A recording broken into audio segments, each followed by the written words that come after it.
All right, welcome back.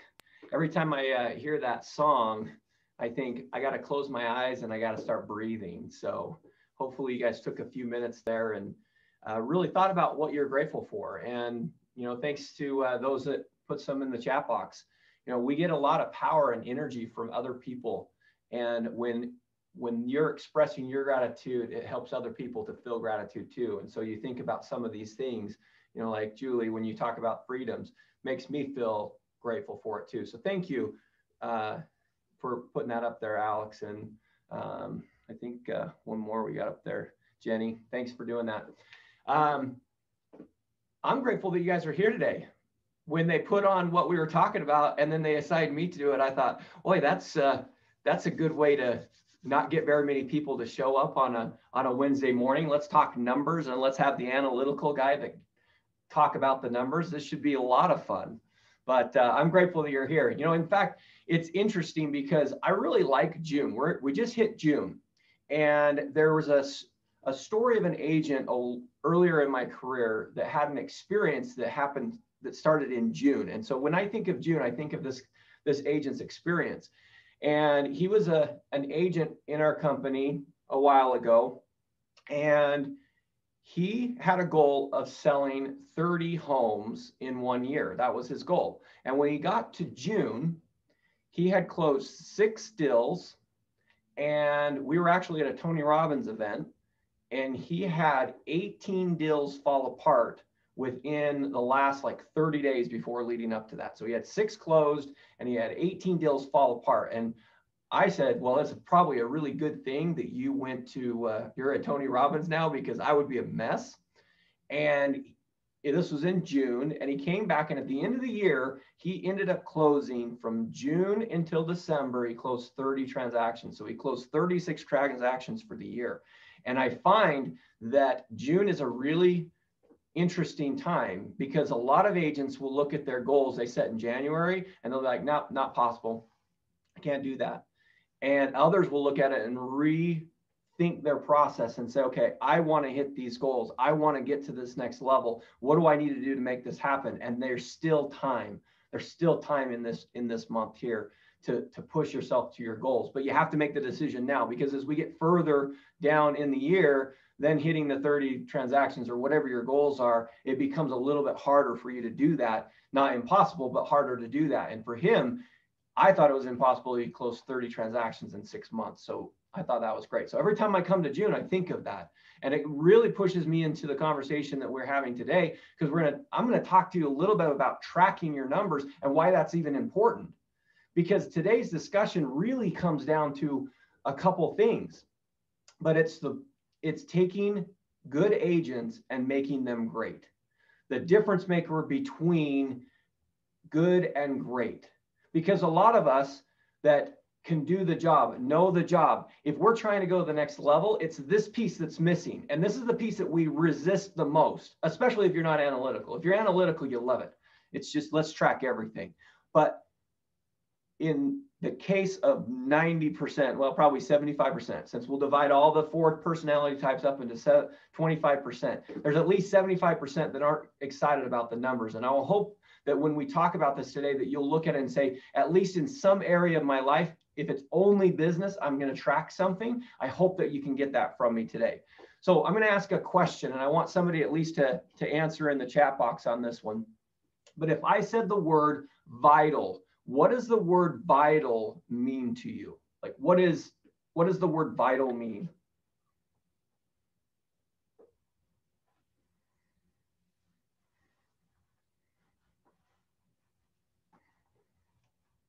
It's okay. You can look it up in the dictionary.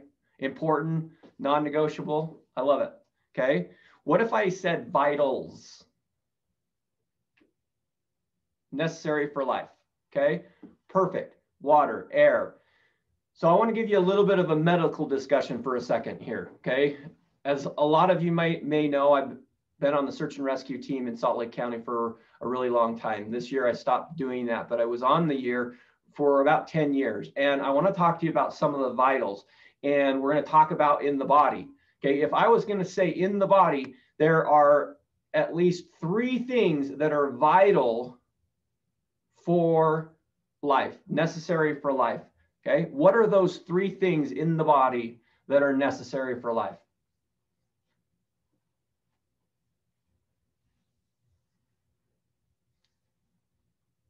I'll help you with the hard ones. Okay, air, oxygen. Oxygen is one of them. Okay, there's lots of things that are vital. Don't get caught up on the small stuff, but there's three things that I really need. One is blood, one is oxygen, and the other is our organs. Okay, all of those we need to function.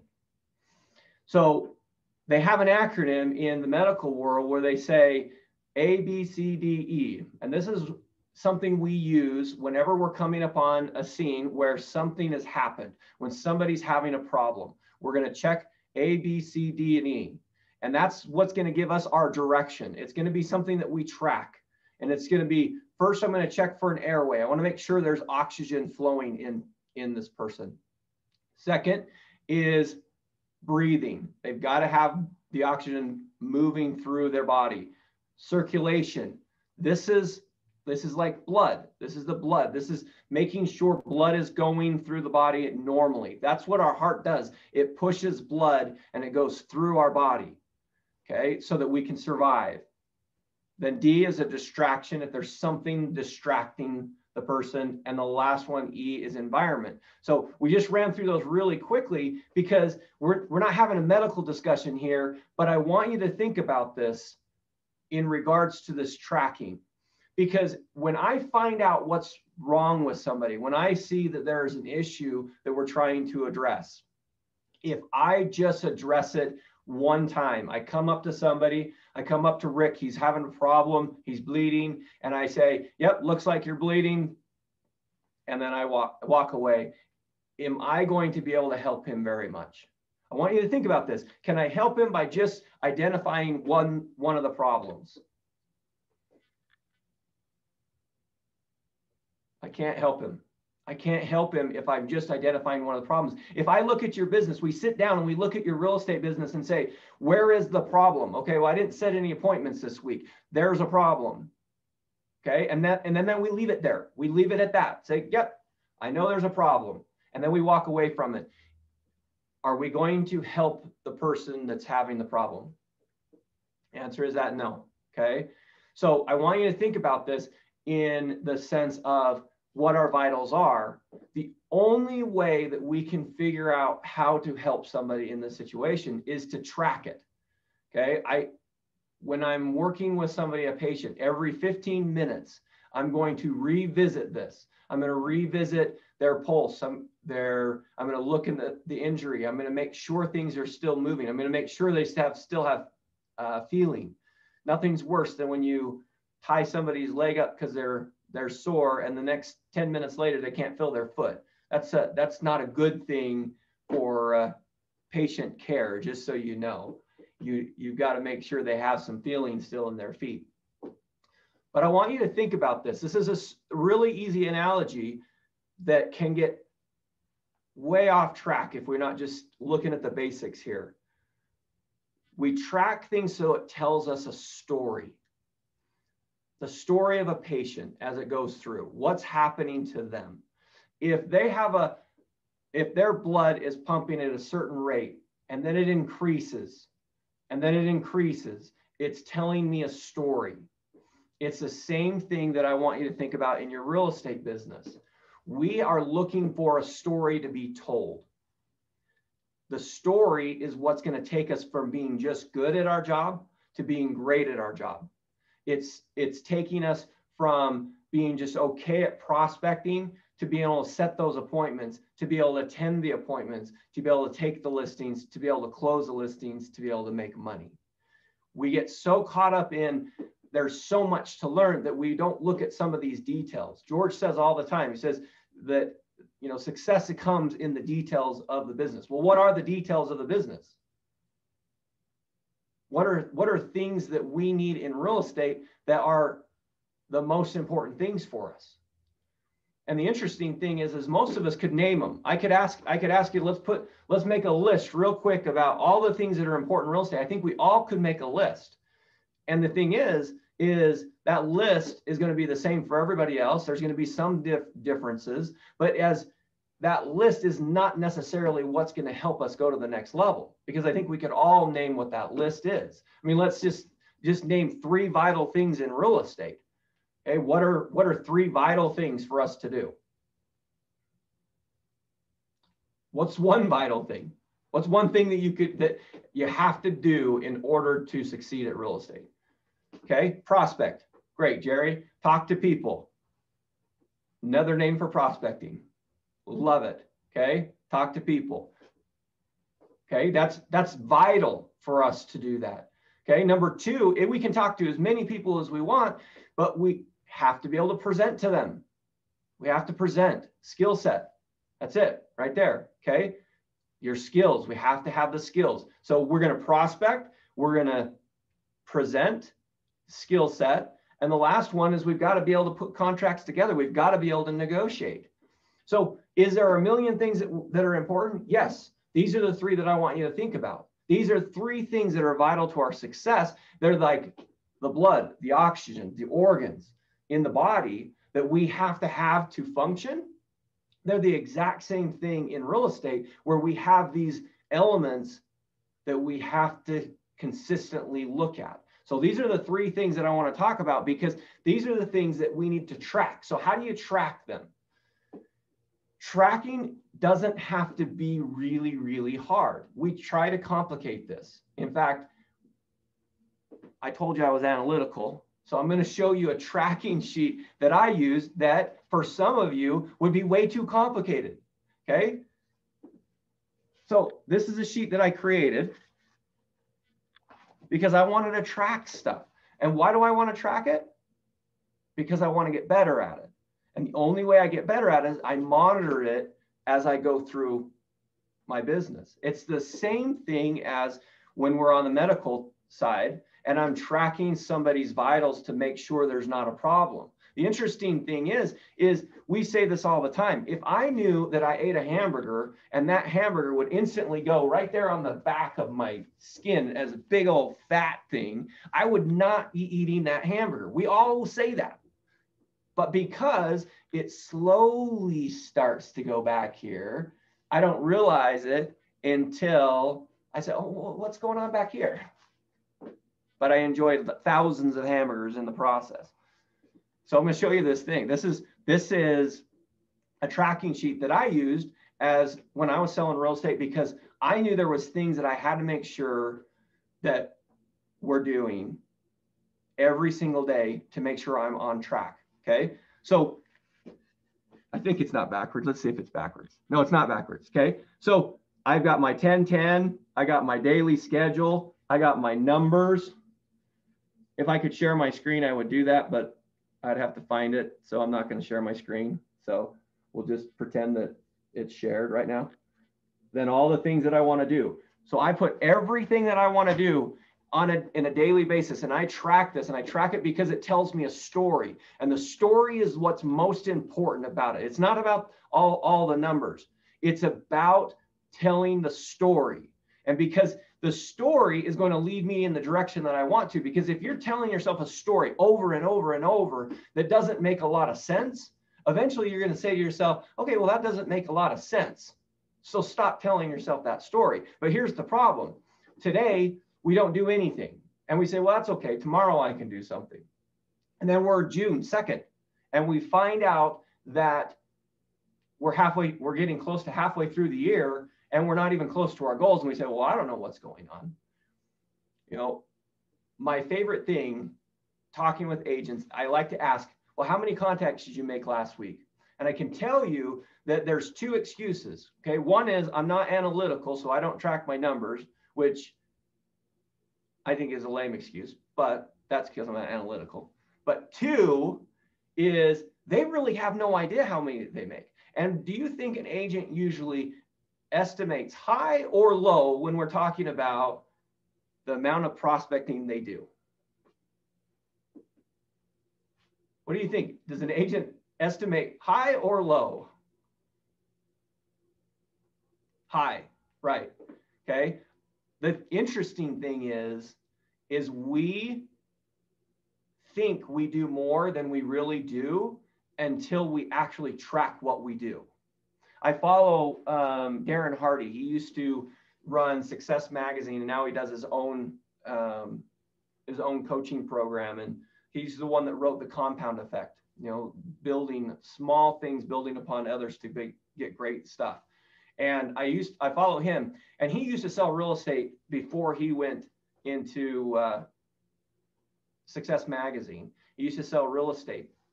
And he talks about a story where he went out and he got one of these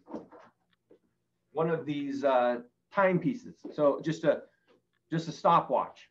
And what he did is he wanted to see how much time in a day he was actually prospecting. And when we say prospecting, we're not, okay, I'm going to prospect from 9 to 11. He's saying, I'm only counting the time when I'm actually engaged in the activity. So the only time I'm counting is when I'm actually physically talking to somebody. So if I'm dialing, I'm not counting it. If I'm walking to the door, I'm not counting it. I'm only starting it when I'm actually talking to the person. And he said, I want to just set a benchmark. I'm going to see how long I prospect in a day on a really hard day that I'm just really focused on it.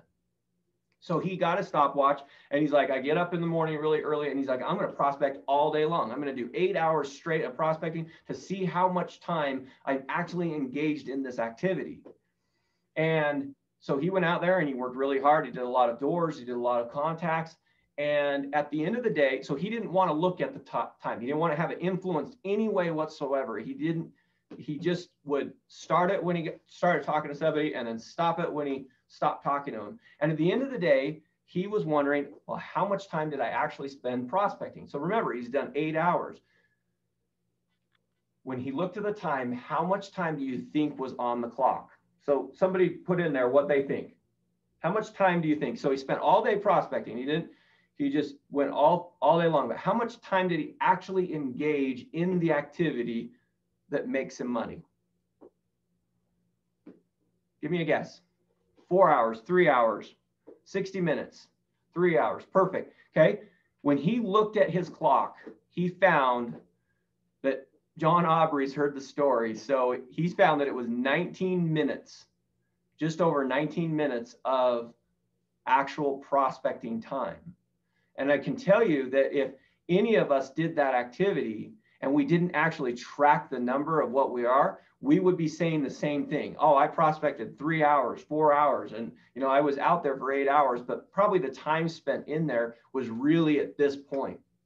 And from that point on, his whole goal was to just increase that amount of time. He wanted to get that up to a half an hour. He wanted to get that up to an hour of actually engaged in the transaction. And that made all the difference in the world. See, when we don't track our numbers, we like to estimate our numbers, and we are all going to be off on our estimations. And that's the challenge, is we don't think we are off. And so when we say, what's the problem? Why am I not getting the results that I want? It's because we don't see the true story. We don't see the true story of what we're trying to accomplish. So I'm going to give you the 4 things that I think that everyone should track in real estate to improve their business. And I'll tell you the stories that come with it. Okay. So there's 4 things that I want you to start tracking to improve your business. Now, remember, anything in your life you want to improve, you should track. If you want to lose weight, track it. If you want to drink more water, track it. If you want to have more energy, track your energy. Do an energy tracking thing. Russ teaches a really good one on the time tracking through your day. Track your day to see where you waste your time. It tells a story. But in the real estate, and especially when I'm coaching agents, there's 4 things that I really want them to track. And this will tell me the story. It will tell me what I need to help them with and that we need to focus on. So the first one is the number of contacts you're making in a day. It does us no good to inflate that number. The first thing with tracking is you just have to put it down what it is. You have to just be okay with what it says, because it's going to tell you the story. First thing, number of contacts. Okay. The second one, so I'm going to tell you these 4, and then we're going to go back and I'll tell you what you improve on them. for that. Number 2 is the number of appointments set. Okay, so we got the contacts, number of appointments set. Real quick on the contacts. So I've had a lot of people ask me, he says, well, what do you consider a contact? What is your definition of a contact? And I think everybody has their own definition of a contact. And so I'm not going to define what it is for you, but what I'm suggesting in this scenario of tracking is you just need to track exactly the same thing for a period of time, and it will tell you the story. So if your contact definition is somebody picked up the phone and you always track it like that, it's still going to tell us a story. But if your contact is, well, I've had a real estate conversation with these people, therefore they're a contact, just be consistent with the same thing, and that will tell us the story. When you're not consistent, it doesn't tell us the right story. Okay, so number 1, contacts. Number 2, set appointments. Number 3, I think that I want you to track is attended appointments. How many appointments did you attend? And number 4 is the number of listings or buyers presentations that you've taken. So that the actual listing you took or a buyer broker agreement that you signed. So that is the 4 things that will tell us the biggest story. So now let's go back and tell the story. So let's say that I have an agent who I look at and I say, well, how many contacts did you make this week? And they say, well, I don't know. I'm not sure how many contacts I made. Well, then I'm going to start asking questions. Well, do you think you made more than 10 this week? Do you make more than 20 this week? And the reality is, if we are having a problem with the contacts, the issue is not a skills issue. The issue is a work ethic issue. We just have to get out and talk to more people. We need to get out and work more. So number 1 is, if I don't know what my numbers are, or if those numbers are low, then it's just a matter of going and talking to more people. We need to talk to more people to get that number 1 to improve. Once we've improved that, we're going down to number 2, which is number of appointments set. If there's a problem with the numbers of appointments set, that's where I'm going to work with the skill set of actually getting on the phone. That's where Rick and Ruby's role play is absolutely critical, because if you're not setting appointments on the phone, then you got to get some role playing. You've got to start practicing. You got to get those skills up. So we would really focus on those skills of, how do I actually communicate with somebody? How do I actually get to them saying yes? Because it's all a skill. There's one agent who will talk to the same person and not set an appointment, where another agent will come in and set an appointment every single time. That's a skill set. So if we're not setting appointments, but we're getting the contacts, so you come to me and you say, Jason, I'm talking to 30 plus people every single day, I'm not setting appointments. Well, now we're going to work on the skill set of actually talking on the phone. It's a communication. It's getting to the point where you're having a conversation with them. Number 3, the story that will tell us, this is attending appointments. This goes straight back to our pre-qualification. If we're not doing the pre-qualification, we might be attending the wrong amount of appointments. We should not be attending every single appointment. A good rule of thumb is you're probably between 50 and 75% of the appointments you set, you're probably not going on. If you're going on 100% of the appointments and you're not taking them, we're going to start really looking at your pre-qualification, because the reality is this: not everybody is qualified to get their home sold or buy a home. And when we spend time with them, it limits the amount of time we can spend with the people that need us, that are qualified, that we can help. And when we do that, and we have a tendency to do it, we always say, oh, I just want to serve, I want to help. Yes, you want to help. Helping somebody realize that they have steps to take before wasting your time is very important. And that's through the pre-qualification. So if you're going on a ton of appointments and you're not taking a lot of listings, there's a problem with your pre-qualification. If you're setting a lot of appointments and you're not going on very many appointments, it's a problem with your pre-qualification.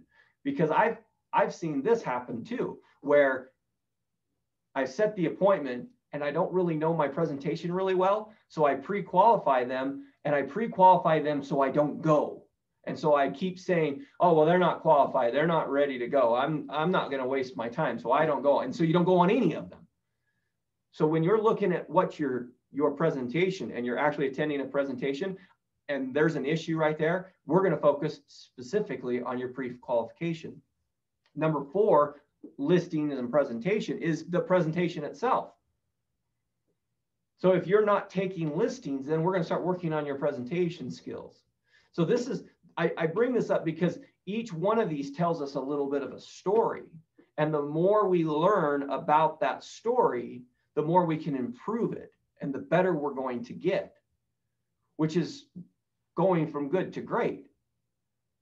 We can just be good and we can get it done and we can check the box. I mean, I'm sure there's some of you on the phone because I've done it, or on the phone, on the Zoom. I've done this, and so I can speak for myself, and maybe some of you guys can relate to this.